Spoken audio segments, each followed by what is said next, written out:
Good morning everyone. आज हम अपना चैप्टर नंबर 5 करेंगे सिविक्स का जुडिशियरी। पहले हम अपने 4 चैप्टर कंप्लीट कर चुके हैं। आज हम अपना 5th चैप्टर करेंगे जुडिशियरी। तो हमने जो पीछे के चैप्टर हैं उसमें हमने सेपरेशन ऑफ पावर के बारे में जाना था कि जो पावर होती है जब वो सेपरेट होती है तो वो 3 ऑर्गन्स में बटी होती है। एक होता है लेजिस्लेटिव, जिसका काम क्या होता है कानून को बनाना। एग्जीक्यूटिव क्या करता है किसी भी कानून को लागू करता है। और जुडिशियरी क्या करती है जो भी कानून बना है उसको देखती है कि वो कानून ठीक से बना है या नहीं बना है। ठीक है, तो जो जुडिशियरी है वो हमने लास्ट जो 4 चैप्टर था उसमें रूल ऑफ लॉ के बारे में डिस्कस किया था। रूल ऑफ लॉ में क्या होता है कि भाई जो भी कानून बनाया जाता है कानून सबसे सुप्रीम होता है, जो लॉ होता है वो सबसे बड़ा होता है, ना कि कानून बनाने वाला बड़ा होता है। अगर कोई लॉ को फॉलो नहीं करता तो उसे क्या होता है पनिशमेंट भी मिलती है। तो judicial system the consist of mechanism of courts that a citizen can approach when law is violated. तो जुडिशियल सिस्टम वो सिस्टम होता है जिसमें क्या होता है जब किसी भी देश के नागरिक को ये लगता है कि भाई उसके जो कानून है, जो उसका अधिकार है, उसे छीना जा रहा है या फिर कानून का उल्लंघन किया जा रहा है, तो वो कोर्ट में जाके अपील रख सकता है, कोर्ट में उसके खिलाफ जाके आवाज़ उठा सकता है। ये एक बहुत इंपॉर्टेंट है किसी भी गवर्नमेंट का। इंपॉर्टेंट तो तीनों है, लेजिस्लेटिव भी, एग्जीक्यूटिव भी, लेकिन जुडिशरी बहुत ज़्यादा इंपॉर्टेंट है। Judiciary plays and crucial role in functioning of India's democracy. कि भारत क्या है एक लोकतांत्रिक देश है और भारत के डेमोक्रेटिक कंट्री होने की वजह से क्या है यहाँ पे अच्छे से जो कामकाज चलता है वो किसकी वजह से, जुडिशरी की वजह से। It can play the role only because it is independent. ये क्या है एक इंडिपेंडेंट है। जो जुडिशरी है वो किसी के ऊपर डिपेंड नहीं होती है, वो इंटरडिपेंडेंट है, वो मतलब है ही नहीं किसी के ऊपर डिपेंडेंट। अगर वो डिपेंडेंट हो जाएगी तो वो अच्छे से डिसीजन नहीं ले पाएगी। तो इसलिए जुडिशरी क्या है वो इंडिपेंडेंट है। तो इस चैप्टर में हम आज क्या क्या पढ़ेंगे वो देख लेते हैं। हम रोल पढ़ेंगे जुडिशरी का, इसके अलावा इस चैप्टर में इंडिपेंडेंट जुडिशरी का मीनिंग भी जानेंगे और इसका कनेक्शन भी जानेंगे कि भाई कोर्ट से क्या कनेक्शन है। स्ट्रक्चर जानेंगे इस चैप्टर में हम कोर्ट का, कि कोर्ट कैसे बनता है, अलग अलग ब्रांचेस के बारे में भी जानेंगे और क्या हर कोई व्यक्ति कोर्ट तक जा सकता है ये भी हम डिस्कस करेंगे। तो हम सबसे पहले अपना फर्स्ट टॉपिक करते हैं, what is the role of the judiciary. कि जो जुडिशरी होती है उसका क्या रोल होता है, उसकी क्या भूमिका होती है। तो जो जुडिशरी होती है वो क्या करती है, court take decision on a very large number of issues. कि जो भी बड़े बड़े इश्यूज़ होते हैं कोर्ट क्या करता है उनके लिए डिसीजन लेता है। They can decide that no teacher can beat a student और अबाउट ही sharing of rivers water between state.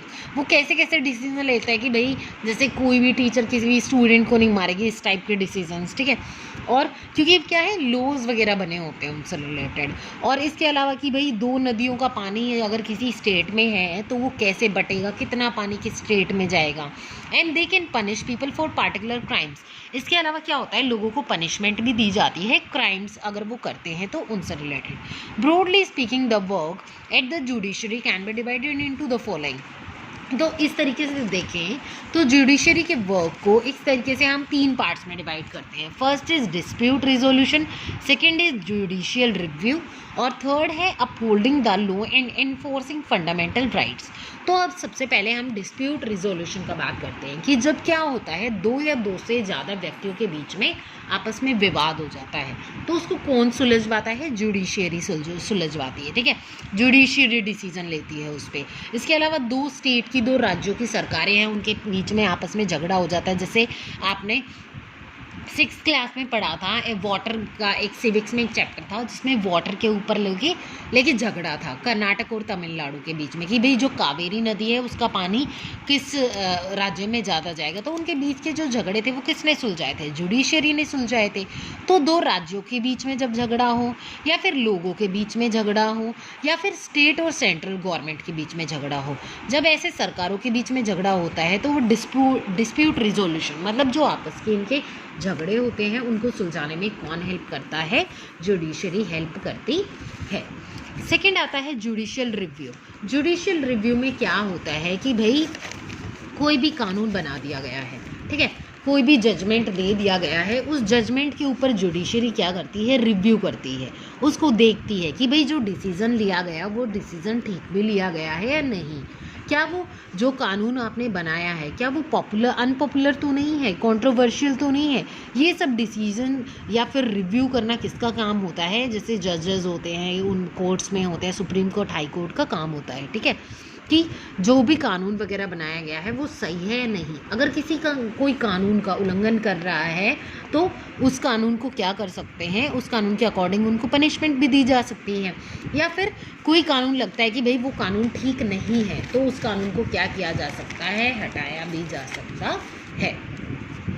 इसके बाद थर्ड आता है upholding the law and enforcing fundamental rights. इसमें क्या होता है, हर एक व्यक्ति को क्या होते हैं, फंडामेंटल राइट्स मिले होते हैं, मौलिक अधिकार मिले होते हैं। फंडामेंटल राइट्स हमारे 6 होते हैं जिनके बारे में हम आगे पहले के चैप्टर्स में डिस्कस कर चुके हैं। तो जो सुप्रीम कोर्ट होता है, हाई कोर्ट होते हैं, उन्होंने क्या है, सबको प्रोवाइड किए हैं भाई क्या, मौलिक अधिकार, फंडामेंटल राइट्स। तो आपने एक चीज़ पढ़ी होगी, आपने जो पीछे आपका क्लास 6 में एक आया था यहाँ पे, जिसमें पश्चिम बंगाल खेत मजदूर समिति और स्टेट ऑफ वेस्ट बंगाल, इनके बीच में क्या हुआ था, आपस में एक तरीके से आर्ग्यूमेंट हो गई थी किसी कानून को लेके। तो इसमें क्या होता है कि जैसे कोई व्यक्ति है वो काफ़ी परेशान है, अपने देश की सरकार से वो खुश नहीं है, उन्होंने कुछ ऐसा कानून बना दिया जिससे वो खुश नहीं है, तो उसके खिलाफ क्या होता है, आवाज़ उठाते हैं। जैसे आपने 6 में भी क्लास में पढ़ा था कि जो पश्चिम बंगाल खेत मजदूर समिति के सदस्य थे वो, उन्होंने क्या किया था, जो वेस्ट बंगाल की सरकार थी उसके खिलाफ आवाज़ उठा रही थी। मैं याद दिलवा देती हूँ, अगर आपको याद हो तो, अगर नहीं हो तो फिर भी स्टोरी बता देती हूँ थोड़ा। हकीम नाम का एक व्यक्ति था, ठीक है, वो डेली क्या करता था, ट्रेन से अप डाउन करता था, एक जगह से दूसरी जगह जाता था। तो एक दिन जब वो ट्रेन में जा रहा था तो वो ट्रेन से गिर जाता है और गिरते ही उसके सर पे बहुत गहरी चोट लग जाती है। उसे लगभग 10 हॉस्पिटल्स में ले जाया जाता है, 8 से 10 हॉस्पिटल में ले जाया जाता है, गवर्नमेंट हॉस्पिटल में, लेकिन कहीं भी उसका इलाज नहीं किया जाता। आखिरकार में वो प्राइवेट हॉस्पिटल में जाता है और प्राइवेट हॉस्पिटल में जाके एडमिट होता है वो। तो वहाँ पे उसने क्या किया, जो उस राज्य की सरकार थी, वेस्ट बंगाल की जो सरकार थी, उसके खिलाफ वो क्या करता है, केस करता है कि भाई मैं इतनी जगह गया लेकिन वहाँ के किसी डॉक्टर ने ना मेरा इलाज किया, ना किसी नर्स ने, तो इसका क्या सॉल्यूशन हो, इसके लिए कौन जिम्मेदार है, सरकार जिम्मेदार है कि उन्होंने फैसिलिटीज़ प्रोवाइड नहीं करा रखी होंगी। वहाँ पे किसी हॉस्पिटल में जाता तो कोई कुछ बहाना मार देता कि भाई यहाँ पे ये फैसिलिटी नहीं है, वो फैसिलिटी नहीं है, तो ये काफ़ी प्रॉब्लम क्रिएट हो गई थी इस वजह से।